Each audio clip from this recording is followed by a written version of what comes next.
चढ़ती कला fast news. नमस्कार, मैं रचना शर्मा चढ़ती कला टाइम टीवी देख रहे सभी दर्शकों का स्वागत करती हूं। आप देख रहे हैं फास्ट न्यूज। जालंधर लोकसभा उपचुनाव को लेकर आखिरकार आज नतीजे की घड़ी आ ही गई है। जालंधर का नया सांसद कौन होगा, इसका फैसला आज आने वाला है। वहीं बैलेट पेपर की गिनती सुबह 7:30 बजे से शुरू हो चुकी है, जबकि ईवीएम 8 बजे खुली। इस उपचुनाव में 19 उम्मीदवार मैदान में हैं, जिनके भाग्य का फैसला आज होने वाला है। बता दें कि पंजाब के साथ उत्तर प्रदेश, ओडिशा और मेघालय में 10 मई को हुए उपचुनाव के नतीजे आज शनिवार को घोषित किए जाएंगे। उत्तर प्रदेश की 2 और मेघालय तथा ओडिशा की एक विधानसभा सीट पर उपचुनाव हुआ था, जबकि पंजाब में जालंधर लोकसभा सीट पर उपचुनाव के लिए मतदान हुआ था। मतगणना शनिवार सुबह 8 बजते ही शुरू हो गई।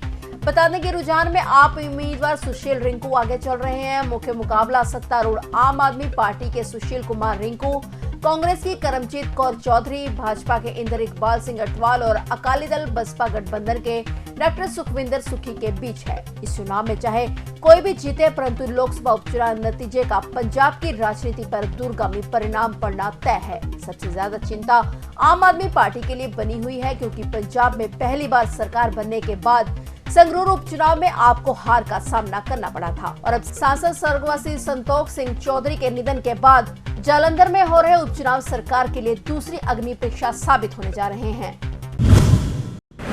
कर्नाटक विधानसभा चुनाव के मतों की गिनती शुरू हो गई है। आज साफ हो जाएगा कि कर्नाटक की सत्ता किसके हाथ आएगी। बीजेपी और कांग्रेस दोनों ही अपनी जीत के दावे कर रहे हैं। राज्य के 36 सेंटरों पर सुबह 8 बजे से मतगणना शुरू हो गई थी। बता दें कि कर्नाटक विधानसभा के लिए 224 विधायकों के चुनाव के लिए वोटों की गिनती सुबह 8 बजे शनिवार को शुरू हो गई। शुरुआती 36 मिनट के रुझानों में ही कांग्रेस ने बहुमत का आंकड़ा पार कर लिया था। हालांकि फैसले पर स्पष्ट तस्वीर दोपहर बाद ही पता चलने की उम्मीद है।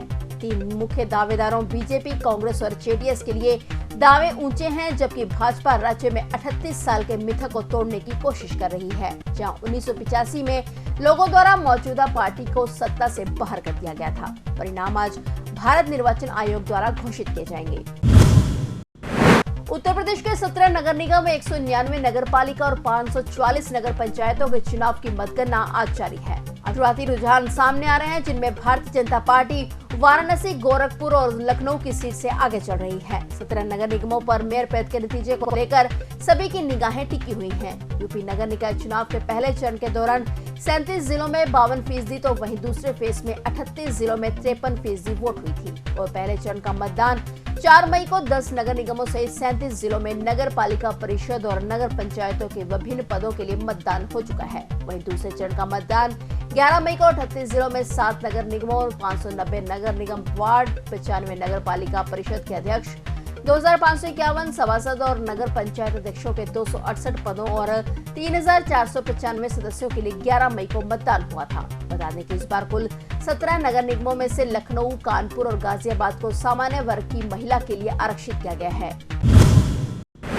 अमेरिका जून में राजकीय यात्रा के दौरान प्रधानमंत्री नरेंद्र मोदी की मेजबानी करने को लेकर उत्साहित है और इस दौरान उनसे व्यापार और जलवायु से जुड़े मुद्दों पर बातचीत होने की संभावना है। विदेश विभाग के उप प्रवक्ता वेदांत पटेल ने प्रेस कॉन्फ्रेंस में कहा कि हम आगामी राजकीय यात्रा पर प्रधानमंत्री मोदी और भारत सरकार के सदस्यों की मेजबानी करने के लिए बहुत उत्साहित हैं। उन्होंने कहा कि अमेरिका की भारत के साथ एक महत्वपूर्ण साझेदारी है। उन्होंने कहा कि हम इस साझेदारी को और गहरा बनाने के लिए कदम उठाना जारी रखने की उम्मीद करते हैं। पटेल ने एक सवाल के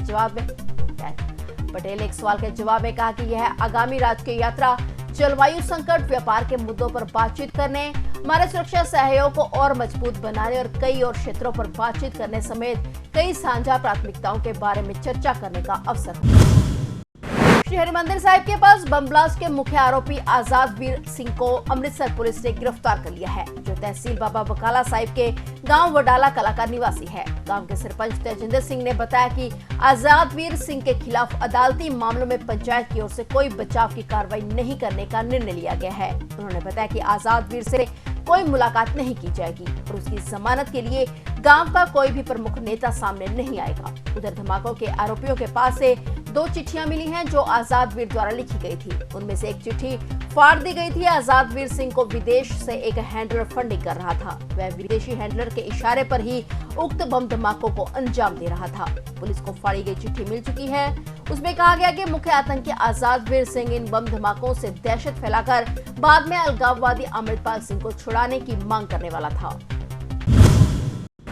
मणिपुर पिछले कुछ दिनों से चल रही हिंसा के बाद उस स्थिति से अब उबरने में लगा हुआ है। प्रशासन और सेना भी स्थिति को काबू करने में रखने के लिए हर संभव कदम उठा रहे हैं। इसी के चलते सेना ने अब राज्य के तमाम संवेदनशील इलाकों की हवाई निगरानी के लिए मानव रहित हवाई वाहन और हेलीकॉप्टर तैनात करने का फैसला किया है। मणिपुर में स्थिति को काबू में रखने के लिए सेना के लगभग 130 कॉलम की तैनाती की गई है। इसके साथ ही अर्धसैनिक बलों और केंद्रीय पुलिस बलों के करीब 6000 सैनिकों को शांति बहाल करने के लिए तैनात किया गया है। सुरक्षा अधिकारियों का कहना है कि राज्य में स्थिति धीरे धीरे काबू में आ रही है। इसके चलते कर्फ्यू में भी ढील को बढ़ाकर 7 घंटे कर दिया गया है। मणिपुर में हुई हिंसा के चलते 3 मई से यहां कर्फ्यू लागू कर दिया गया था और इसके साथ ही अफवाहों और गलत खबरों पर रोक लगाने के लिए क्षेत्र में इंटरनेट और मोबाइल सुविधा पर भी पाबंदी लगा दी गई थी।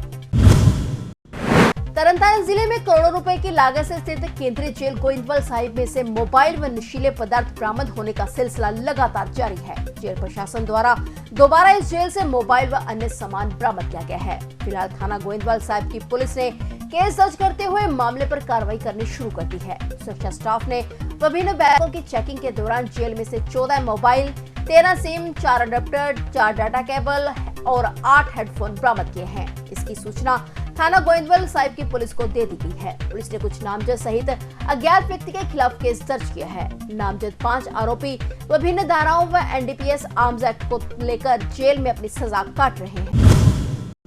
दिल्ली एनसीआर के साथ ही हरियाणा और पश्चिमी उत्तर प्रदेश में आज धूल भरी आंधी चलने की संभावना है। भारत मौसम विज्ञान विभाग के मुताबिक दिल्ली एनसीआर में 13 मई को हीट वेव चलने की आशंका है और अधिकतम तापमान के 43 डिग्री सेल्सियस तक पहुंचने की उम्मीद है। वहीं चक्रवात मोजा के असर से पूर्वोत्तर के कई राज्यों में 13 से 16 मई के दौरान भारी बारिश होने की उम्मीद है।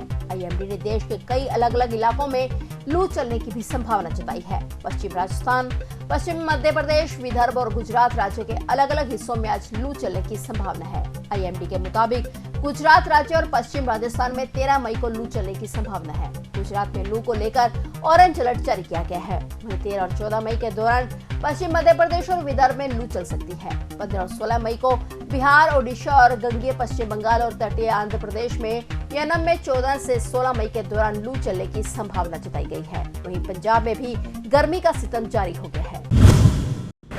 महाराष्ट्र के परभनी जिले में एक दर्दनाक हादसा हुआ है। यहाँ सेप्टिक टैंक की सफाई के दौरान दम घुटने से 5 मजदूरों की मौत हो गई। पुलिस ने घटना की जानकारी देते हुए बताया कि एक मजदूर की स्थिति अब भी खराब है और वह इलाज के लिए जिला अस्पताल में भर्ती है। यह घटना मुंबई से करीब 500 किलोमीटर दूर घटी है। पुलिस अधिकारी के अनुसार 6 मजदूर एक खेत में सेप्टिक टैंक की सफाई करने उतरे थे, लेकिन कुछ देर बाद ही उन्हें सांस लेने में दिक्कत होने लगी और उनकी तबीयत बिगड़ गई। सभी मजदूरों को जल्द ही नजदीक एक अस्पताल ले जाया गया, जहां 5 को मृत घोषित कर दिया गया। पुलिस थाने में मौत का मामला दर्ज कर लिया गया और इसकी जांच की जा रही है। हरियाणा के मुख्यमंत्री मनोहर लाल लोगों से सीधे संवाद करने के लिए पूरे प्रदेश में जन संवाद कार्यक्रम चलाए हुए हैं। इसी कड़ी में मुख्यमंत्री 13 मई को सिरसा जिला के गांव खोरेका से जन संवाद कार्यक्रम कर रहे हैं। जिले के कालांवाली, डबवाली व रानिया विधानसभा क्षेत्र के 9 गांवों में मुख्यमंत्री 13, 14 व 15 मई को जनता से सीधे रूबरू होकर समस्याएं सुनेंगे। सिरसा प्रशासन ने भी समय पर मुख्यमंत्री के कार्यक्रम की तैयारियों को अंतिम रूप दे दिया था। आज जन संवाद कार्यक्रम में मुख्यमंत्री मनोहर लाल लोगों से बातचीत करेंगे और उनकी समस्याओं का हल करेंगे।